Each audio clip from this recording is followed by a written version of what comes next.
మహిళలకు న్యాయం చేయాలన్న ఆలోచన లేదు. ముఖ్యంగా పవన్ కళ్యాణ్ గారు ఎన్నికల ముందు మద్యపాన ప్రియుల పొట్ట కొడతారా అని ఊగిపోయాడే.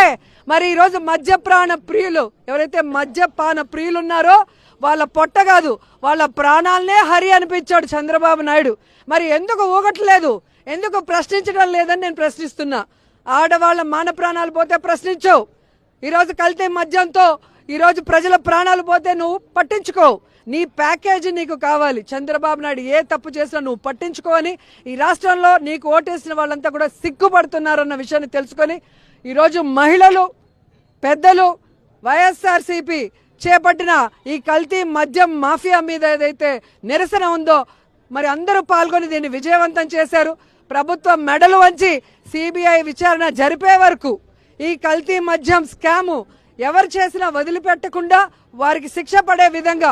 అలాగే ఇంకొకటి, నేను ఈరోజు ఇంత జరుగుతున్నా ఒక్క బెల్ట్ షాప్ మీద కూడా దాడి జరగలేదు, ఒక్క వైన్ షాప్ మీద కూడా దాడి జరగలేదు. అది గమనించాలి. కాబట్టి రేపటి నుంచి వైఎస్ఆర్సీపీ శ్రేణులకి, ప్రజలకి పిలుపునిస్తున్నాం.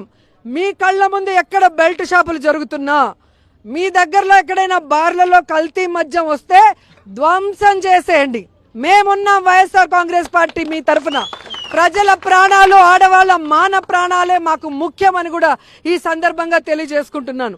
అలాగే ఎవరైనా భయస్తులుంటే, చిన్నపిల్లలు కానీ వాళ్ళు మీ ఇంటి దగ్గరలో ఎవరైనా కల్తీ మద్యం కానీ బెల్ట్ షాపులు అమ్ముతుంటే ఫోటోలు, వీడియోల్ని తీసి అప్లోడ్ చేసి ఏ నియోజకవర్గాల్లో ఎమ్మెల్యేలు ఎంత విచ్చలవిడిగా ఈరోజు మద్యం మాఫియాని ముందుకు తీసుకెళ్తున్నారో చూపించాలని కూడా కోరుకుంటున్నా.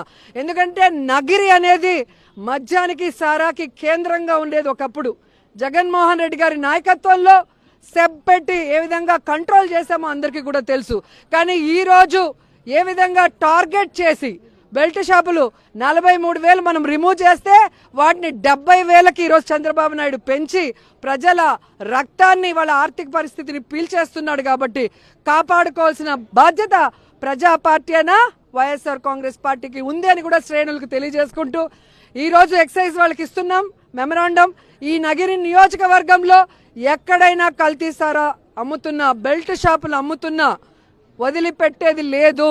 ఎందుకంటే ఈ ఎక్సైజ్ ఆఫీసర్లు వైఎస్ఆర్సీపీ వాళ్ళని టార్గెట్ చేసి తప్పు చేయని వాళ్ళ మీద ఎంతో మంది మీద తప్పుడు కేసులు పెట్టి లోపల పెట్టారు. అవన్నీ కోర్టు ద్వారా ఫైట్ చేస్తున్నాం. ఖచ్చితంగా తప్పుడు కేసులు పెట్టిన ఎక్సైజ్ ఆఫీసర్లను ఎవరిని కూడా వదిలిపెట్టే ప్రసక్తి లేదని కూడా ఈ సందర్భంగా తెలియజేసుకుంటున్నా. నారావారి సారా పాలన నశించాలంటూ మాజీ మంత్రి ఆర్కే రోజా ఆధ్వర్యంలో పెద్ద ఎత్తున ఈ రోజు నినాదాలు చేస్తూ ఉన్నారు. ప్రధానంగా సిబిఐ ఎంక్వైరీ వేయడం ద్వారానే అసలు విషయాలు వెలుగులోకి వస్తాయి. సిబిఐ ఎంక్వైరీ వేయాలంటూ ప్రధాని మోడీని కోరుతున్నారు మాజీ మంత్రి ఆర్కే రోజా. సిట్టు వల్ల ఉపయోగం లేదు, నారావారి పాలనలో సిట్టు వల్ల ఏవి నిజాలు బయటకు రావు, సిబిఐ ఎంక్వైరీ వేయడం ద్వారానే అసలు వాస్తవాలు వెలుగులోకి వస్తాయంటున్నారు మాజీ మంత్రి ఆర్కే రోజా. కెమెరామెన్ ఎల్ఐతో విజయమూర్తి, సాక్షి టీవీ, నగిరి నుంచి.